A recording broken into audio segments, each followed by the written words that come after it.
Good morning, everybody. Hope everybody had an amazing weekend. I know it was filled with different kind of cold weather temperatures, and hope everybody stayed warm. But with that being said, I'm your co-host Ryan Mohammed. Welcome to Sales Chatter, this logistics podcast where, hey, we're trying to give you guys some tips to help 10,000 reps hit a million GP. With me is my main man, my co-host, the bodacious cowboy, the president and CEO of RGTX Logistics Solutions, Jeff Dickinson. How you doing this morning, my friend?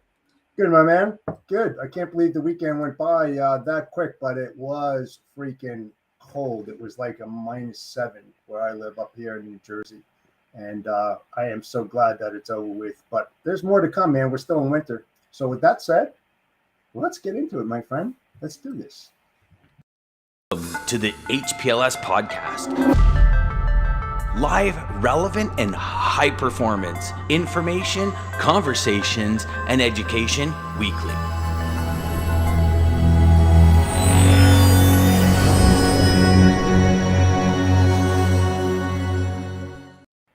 And there we are. Good morning, Lisa. Welcome back. She's back at the number one spot. Good morning to my main man, Rishi. Hope you're doing amazing. Crush your week, my man.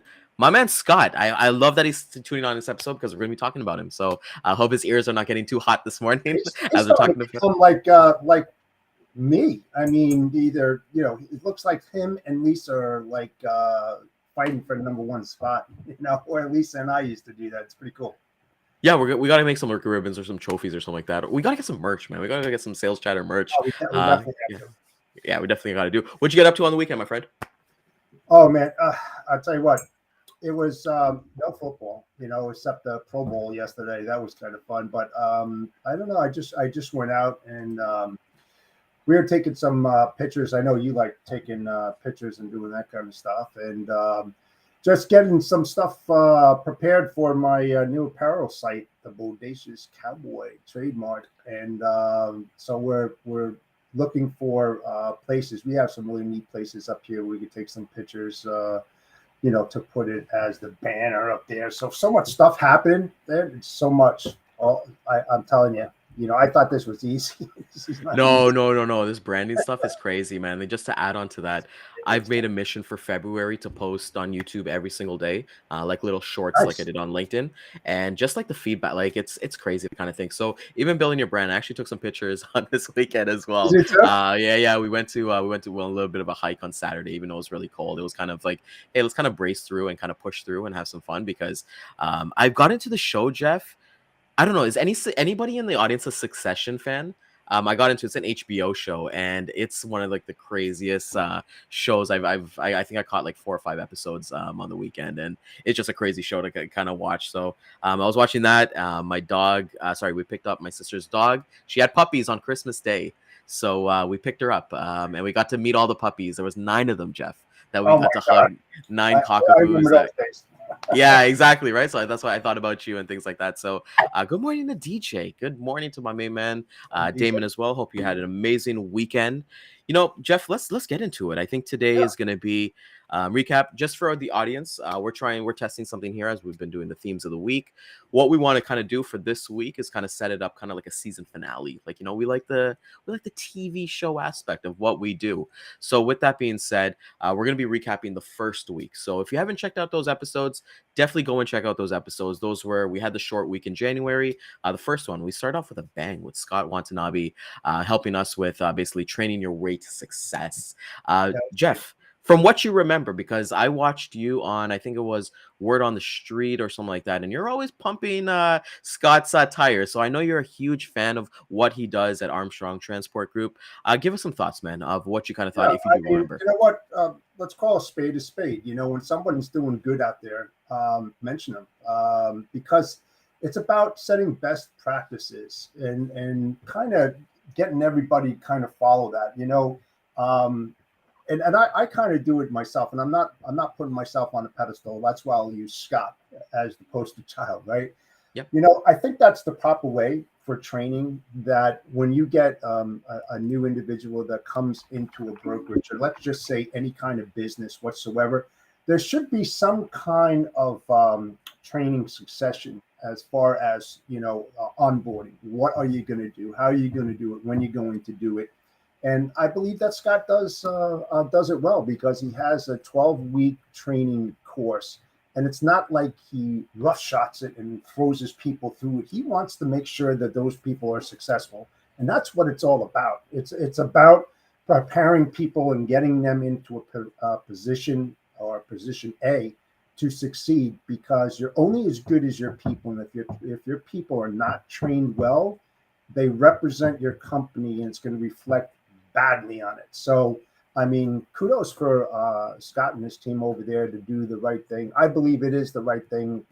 Hopefully, other people would jump on board on this. But I think if you're a company out there and you are not doing this kind of thing, get on the bandwagon. Let's go, guys. Let's do it right.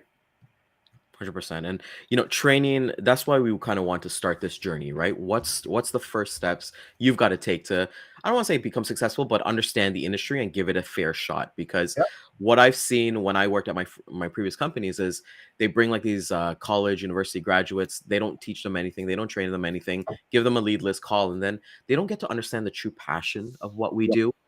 They see the long days and the long hours, but like just like yourself, Jeff, like you've always kind of said that I'm not going to retire, man. This is what I love, what I do every day. And I've hit that, I want to say, since I've been at the company that I work with as a contractor, since I've been there for about 3.5 years, is that I love what I do. I genuinely love what I do. And, I think when it comes down to training with Scott, somebody brand new, you got somebody guiding you, right? And the one big takeaway from that episode that we did, Jeff, was that I asked Scott to tell us a story about one of his agents that was successful.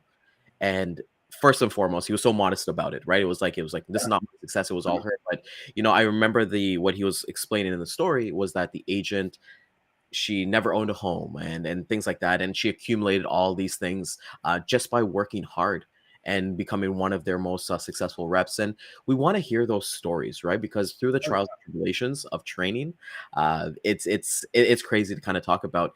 Can you talk a little bit more about what you liked about reps kind of going to DCs and kind of learning by experience there, Jeff? Yeah, and it's funny because we spoke about that with Scott. I believe that newbies, if you want to call them, or new onboards that are really wet behind the ear, if you could get them into a warehouse or DC, because listen, if you work for a really good company, you're going to have those connections, right? You're going to have connections with people who either manage a DC or a warehouse. And if they're in close proximity to where you're working, take a tour of it. Let's get into the trenches with our people and show them what it's all about. It's not always about what happens outside of that building. Of course, transportation has a lot to do with it, because everything we have on our desk, on our table, what we eat comes from truckers. But it all happens in a warehouse, and there's so many different problems that exist. And if you can circumvent those problems from reoccurring and you get a better understanding, what better understanding would you get if you were able to see what you're dealing with every day? You're making those phone calls, you're talking to those people. Let's get on the same page and speak the same language. You're going to get farther that way. I mean, I believe that strongly. That is amazing to see, because you learn those aspects. You learn what our actual industry is, and it's kind of funny, right? You think about Jeff. What was a job that you had in high school? Like your kind of like first job. Like obviously, it was just kind of. Job, I mean, I've been in it for a long time. I was stocking shelves for United Jersey Bank. Yeah, and that's where I started. I started way from the ground up. Out of curiosity, what do you mean stocking shelves at a bank? What shelves do they need to stock? They had money. I wish, That's pretty funny. No, they actually have a warehouse that has all their supplies and their stationery and all this kind of stuff, believe it or not. And I started stocking shelves long time ago. And that's why I ask, right? Because in those jobs, my first job, I'll say McDonald's, but when I kind of got into retail, I worked at a footwear store. I did like shoes, sold shoes and things like that. And I got to understand what they sold, right? When it comes to, and you'll probably explain too when you're talking about stocking shelves, I didn't just sell shoes when I was at Sport Check. If anybody knows Sport Check here in Canada, I sold the experience of that grade 6 going to their first basketball tryout, we sold basically somebody, let's say an older person, having more comfortable shoes with New Balances because they did like the wider sole and different things. We didn't just sell shoes, because I remember, and this is me because of the way that I kind of grew up, but I remember when I got a new pair of shoes, Jeff. I would always still have it in the box for like the first 2 weeks. It was so lame, but you still keep those boxes, and I you're know, like, let me make sure you got the sprays and all those things. And that's what training kind of needs to be as well. You need to give that experience and give that education of what can be, right? And that's why I always kind of believe that that's what should be really, really important, as Scott has brought here, that they've got yep. some great platforms. See, look at that, landing third and fourth accounts. And that's what I've always say, right? You always kind of have people come in and let them do their own thing and be subjective with it. Give them the tools and all that stuff to be successful. But some people are going to land an account on the first call. Someone's going to land an account on the 100th call. It doesn't matter, as long as they kind of get that experience from there. So I'd love to get your thoughts, Jeff, on that. Yeah. It's fine. Let's go back. I think you mentioned something about logistics, 9 to 5 kind of job. When they come into that, they get overwhelmed. I think the mindset that you really have to change is that 9 to 5 mindset, where they're like, oh my God, look at all this stuff. I'm going to be here for another 7 hours. Now, if you can switch that where they don't think about the time and they think about their job and what they're doing when they get in there, the time flies by, and that time, 9 to 5, doesn't really exist if you really love what you're doing.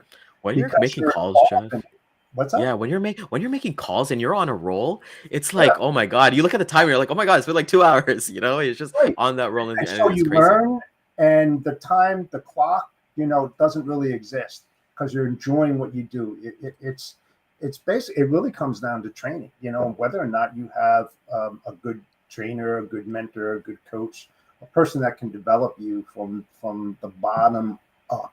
And it's critical, especially in this industry. You can't just throw them in the water and expect them to swim. They're going to drown. They will drown faster than you can even imagine. So you really have to be that support platform, to be there, to be a great listener, and to help them, not like show them how it's done, but tell them the goals and objectives that need to be completed, and let them create their future, but be there to hold their hand, a shoulder to lean on, have that empathetic approach, and to help them move forward. That's the only way that they're going to succeed. The ones that don't succeed are the ones that go through the revolving door. We've all seen them. They come and go like a flash in the middle of the night. And listen, I know this as a fact. Companies spend a tremendous amount of training, all right? And a lot of that is wasted. Some don't even want to do it because they go in there and they say, yeah, sure, I'll train them for 3 months, and they're going to take what we train, they're going to go to another company. You can't have that. No, if you train well and the individual. Kind of go from there, as Jeff's internet is cutting off, or is it mine that's going there? With that being said, I hate my internet. I really do, man. I'm gonna throw the damn thing out the window. No, and to be there, it's critical. It really is. It's a critical part of business. I love that. So that was episode 1 that we had with Scott. So first and foremost, thank you, Scott, for coming on with us. We got to have you on as Jeff and I kind of plan out our season 2 for future episodes. And if anybody's looking for agency program, definitely reach out to Scott Watanabe, the Freight Sensei. Follow him on TikTok as well. He had a great TikTok where he was asking various sales reps in the office about tips for these kind of markets when it's a slowdown season, prospecting tips. So definitely give him a follow and reach out at Armstrong Transport Group. Let's move things over to you and I. We did our thing. We had a Training is a Choice episode. We did that on the Thursday. When it comes to training, I'm a true believer that it is a choice. Like you always kind of said, the people who don't work out, if they go through that revolving door, it's because they don't want to put in the work. We have Daman watching today, and Daman has his own agency program as well at American Logistics and Centurion Trucking, where he kind of sets up the foundations, and he's always kind of available and sets up helps with client profiles and different things like that. And it's up to the person, right? You can't force a horse to drink water. They don't want to do it, right? Jeff, when it comes to training is a choice specifically, what takeaways do you get away from that? On which side, the trainer or the trainee?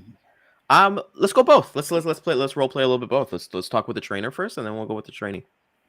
Yeah. So like, let's reflect on what we were just going over.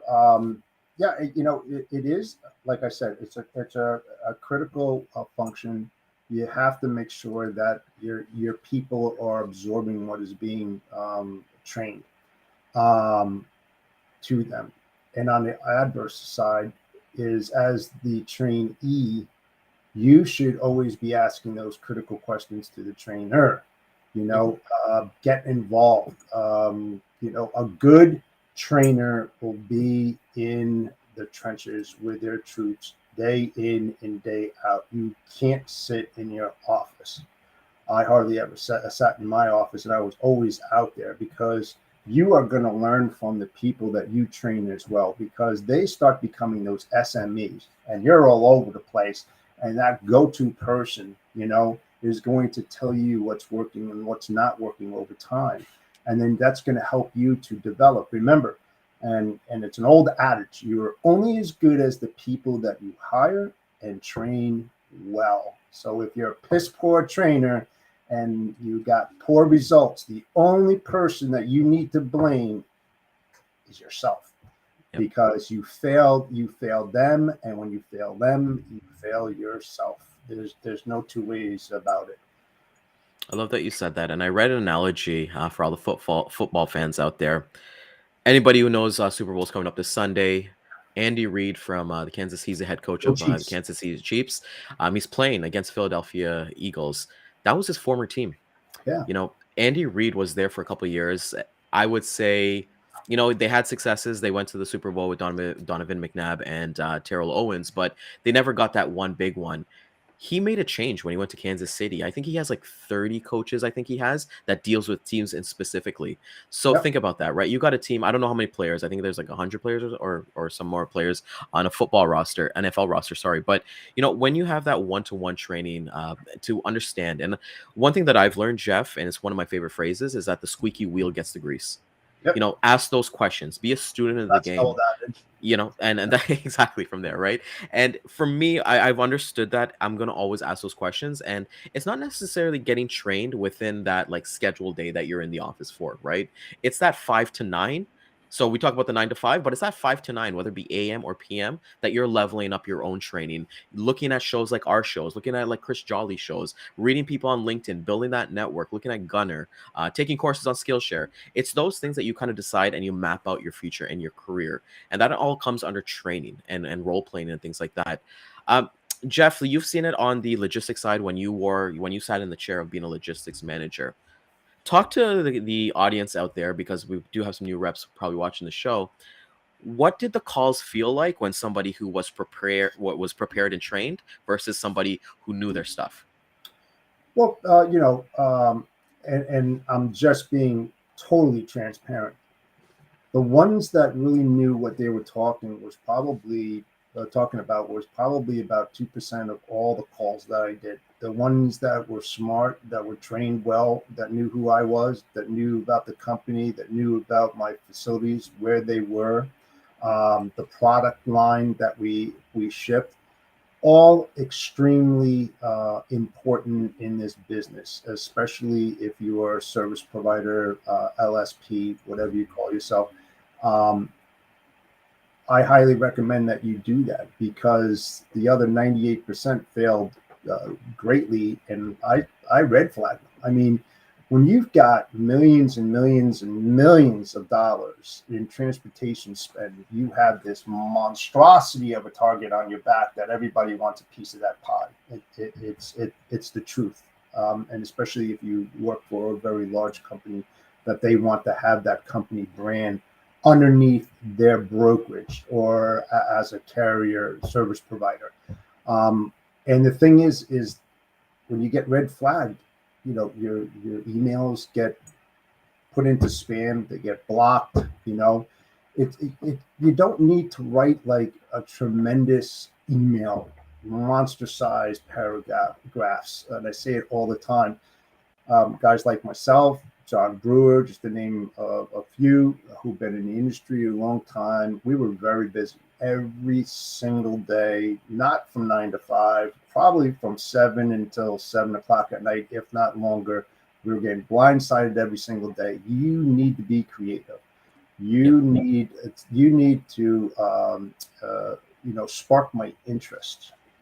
So do your homework. And hopefully, and I say this all the time, and I'm not throwing any brokerage under the bus, so to speaking, but smart shippers will do background searches on you as a service provider if they are smart. So you have your profile and everything like that. Make sure that it is aligned with your story, what sells you, what sells your company, because it can't be something else than what you're trying to sell on a daily basis or even to your customers. Make sure you have to have that aligned. You have to.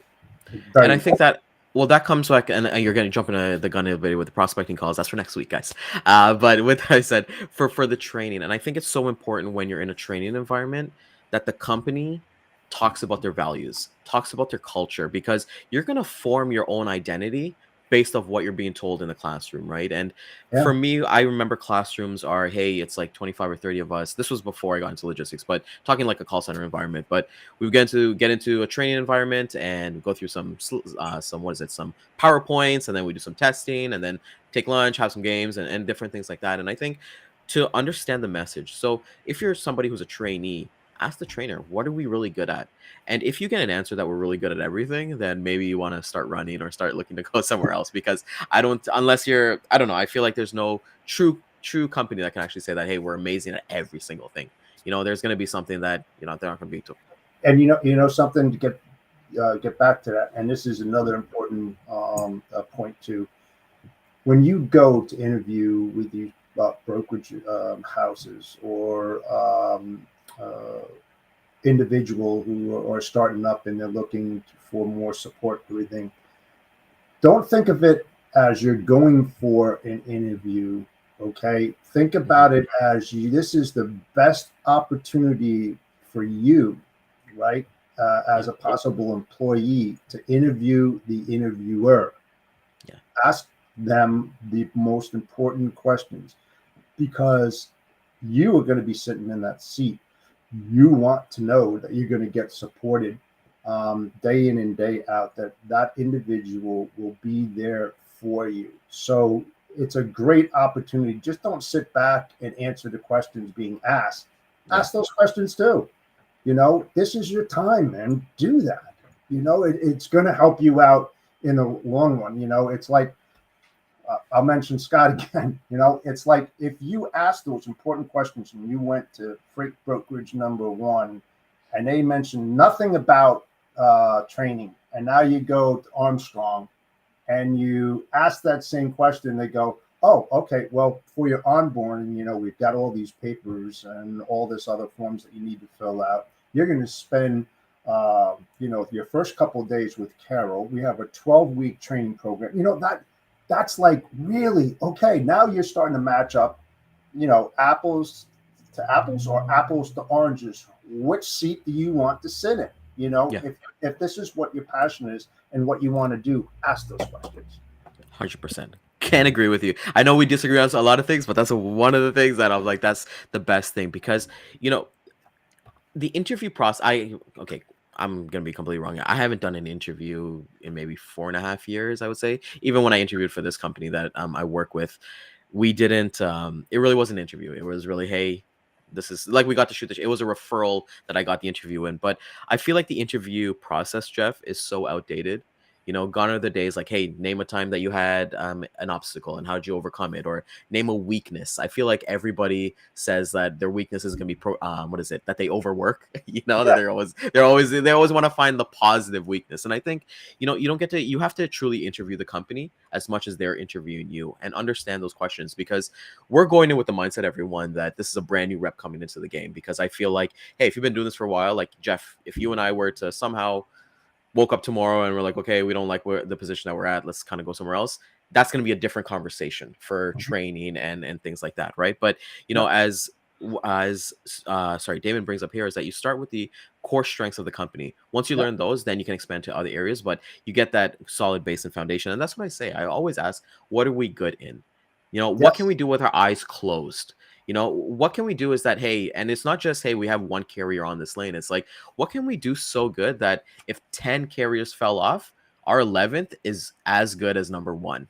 And being able to build those relationships and kind of go from there. Do we have an asset portion of it? Are we going full brokerage? What do we do really well? Because I'm not here to reinvent the wheel. The biggest mistake I made, Jeff, when I first got into when I went to operations and to sales, those, what do they call them? Where you see them driving, where they have all the new cars and they're going to dealerships. So there probably like 10 cars on them. What do you call that trailer? You know what it's called? Car carrier? A car carrier? Okay. So I thought it was so smart because I was only in operations. I was like, why don't we broker that? Like, why don't we do that? And then I tried, and then it's like getting tankers. I was like, yeah, and hopper floors and all that. So I was like, yeah, let's not try to reinvent the wheel here, Ryan. Let's go with what you've been doing really well as operations and kind of go from there and start with your why from there.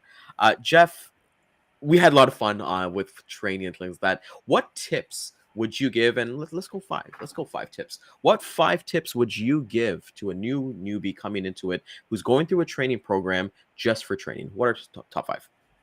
You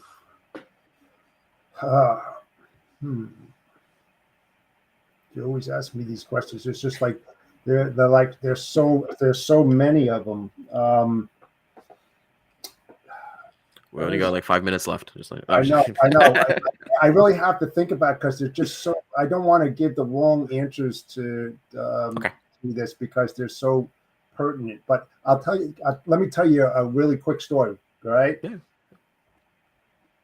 Be like the type of person that is so transparent when you go into interview. I'll tell you a quick story about myself. Okay. I went in for this job, and part of the onboarding was about pilfering. And you had to take a polygraph test, believe it or not. Okay. So I get set up and everything. And I tell the boss, I says, you know what? You really don't have to do a poly test on me. He says, well, why? Everybody that comes in needs to do that. I said, okay. Yeah. Well, it was high-end stereo equipment and small stuff and everything, very high-end. So I said to him, I go, Nick, listen, this is how it's going to go about pilfering. Okay. I'm making X amount of salary. So I'm not going to steal like a $250 or $300 item. This is what I'm going to do.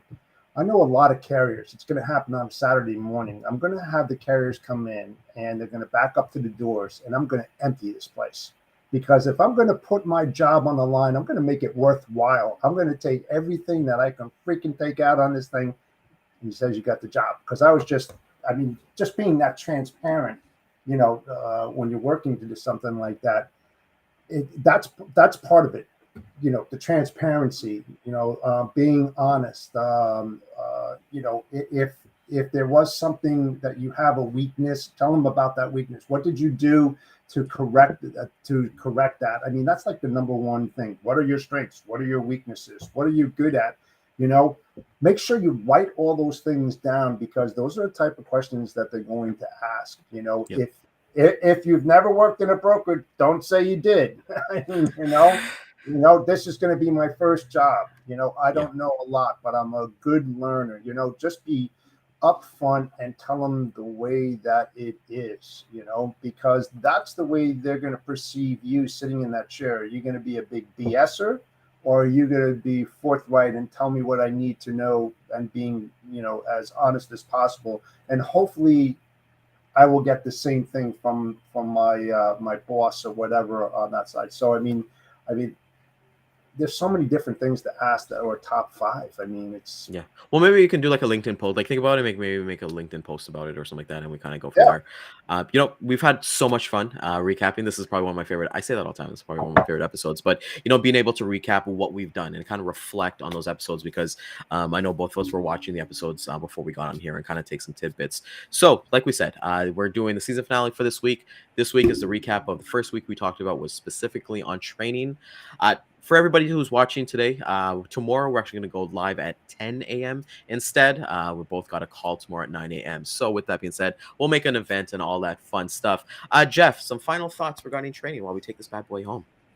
Yeah, don't be afraid to ask those pertinent questions. You know, when you're going in, and make sure that they have the training that you need. The problem is that the newbies, they're not going to know what a good training program is because they've never worked with it before. You know, so if you want to get into the industry and you start interviewing with multiple brokerages, see if everybody is in a line or what is different compared to others, and if it fits your needs as a new logistics person.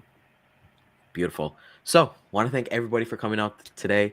I know we had a lot of fun recapping the week as well.